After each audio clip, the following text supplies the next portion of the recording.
ایک حدیث میرا دل کرتا ہے آپ کو یاد ہو جائے، مستدرک للحاکم میں حدیث ہے۔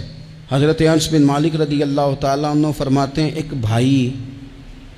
حضور کی بارگاہ میں بیٹھا رہتا تھا، نکما نہیں تھا، شارحین حدیث کہتے ہیں کہ کسی مجبوری سے وہ کام نہیں کر پاتا تھا، یا کرتا تھا تو کام آگے نہیں چل پاتا تھا، ذہنی صلاحیت ہی شاید زیادہ نہیں تھی۔ یہ حدیث مشکات میں بھی موجود ہے، مستدرک للحاکم میں بھی موجود ہے۔ حضرت انس بن مالک رضی اللہ تعالیٰ عنہ فرماتے ہیں وہ حضور کی بارگاہ ناز میں بیٹھا رہتا تھا،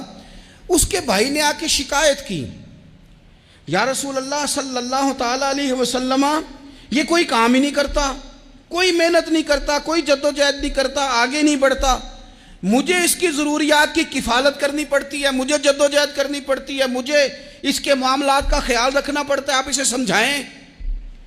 تو حضور نے بہت سارے لوگوں کو سمجھایا جو کام نہیں کرتے تھے۔ ہمیں سیاستہ میں وہ حدیث بھی ملتی ہے جس بندے کو نبی پاک صلی اللہ علیہ وسلم نے کہا تھا کہ تیرے پاس جو بھی گھر میں ہے لا، تو وہ پیالہ اور کمبل لائے تھے، حضور نے بیچ کے کہا تھا جا کلاڑا خرید کے لا اور لکڑیاں کاٹ کے تو بیچ کے اپنا اور اپنے گھر والوں کا پیٹ پال۔ یہ ساری باتیں اپنی جگہ پر یہاں نبی پاک نے ایک روحانی مسئلے کا حل بھی بتایا۔ اللہ کے محبوب علیہ السلام سے عرض کی حضور یہ یہیں بیٹھا رہتا ہے اور سارے ہی کام مجھے کرنے پڑتے ہیں۔ تو حضور نے نظر مبارک اٹھا کے بھائی کی جانب دیکھا جو بھائی کا شکوہ کر رہا تھا، تو قریب محبوب فرمانے لگے ہو سکتا ہے یہ جملے میرے محبوب کے، ان کو کہیں لکھنا، ان کی مٹھاس دیکھو، ان کا حسن دیکھو، اور بھائیوں کی محبت کے بیچ جو رسول پاک پیوند لگا رہے ہیں اور جوڑ رہے ہیں، اور جس انداز میں بھائی کو بھائی سے ملا رہے ہیں، اس لہجے کے حسن کی مٹھاس کو بھی ذرا چکھ کے دیکھو۔ حضور فرمانے لگے ہو سکتا ہے رب تمہیں جو رزق دے رہا ہے وہ اسی بھائی کی وجہ سے دے رہا ہے۔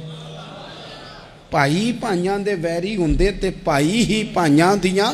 باواں، او بھائی ہو سکتا ہے اس کی وجہ سے تجھے مل رہا ہو، اس کی وجہ سے۔ وہ دروازے نہ بند کریں جن دروازوں کی برکت سے روزی آتی ہے، کبھی بھی وہ کام نہ کریں جن کاموں کی اگر آپ کو کل تک برکت تھی، کل تک کام ٹھیک چل رہا تھا، کل تک نظام بہتر تھا، اور آج آپ کو محسوس ہوتا ہے کہ کہیں کمزوری آ گئی ہے، کہیں حالات اس طرح کے نہیں رہے، تو پھر آپ غور کریں کہیں ایسا تو نہیں کسی غریب کا آپ کے گھر سے رزق جاتا تھا اور آپ نے بند کر دیا، کسی کی مدد ہوتی تھی آپ نے بند کر دی، کسی کے ساتھ شفقت ہوتی تھی آپ نے بند کر دی، کوئی شخص آپ کی وجہ سے تسلی میں تھا اور پھر آپ نے اسے تکلیف میں ڈال دیا۔ اللہ کے محبوب نے فرمایا تمہارے کمزوروں کی وجہ سے تمہیں رزق دیا جاتا ہے، تمہارے ضعیفوں کی وجہ سے تمہیں رزق دیا جاتا ہے۔